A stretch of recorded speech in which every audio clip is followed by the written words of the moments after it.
আগামী নির্বাচনে বাংলাদেশ জামায়াতে ইসলামী ১০০ আসনে শরিকদের ছাড় দেবে, বাকি ২০০ আসনে নির্বাচন করবে দলীয় প্রার্থীরা, বললেন দলের সেক্রেটারি জেনারেল অধ্যাপক মিয়া গোলাম পরোয়ার।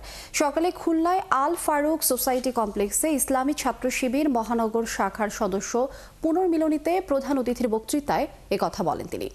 অনুষ্ঠানে তিনি আরও বলেন, আসন্ন নির্বাচনে ৩০০ আসনে দলের প্রার্থী বাছাইয়ের কাজ হয়েছে, কিন্তু সব আসনে তারা প্রার্থী দেবে না।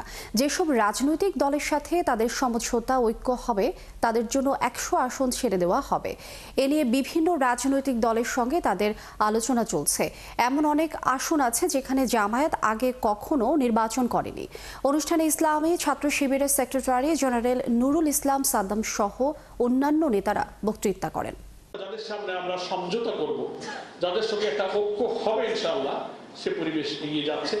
যাদের সঙ্গে যে কয়টা দলের সাথেই হোক, কিছু সিট তোমাদের ছাড়া লাগবে, নাকি বলেন? কিছু সিট আমাদের ছাড়া লাগবে, তা না হলে তার ঐক্য হবে না।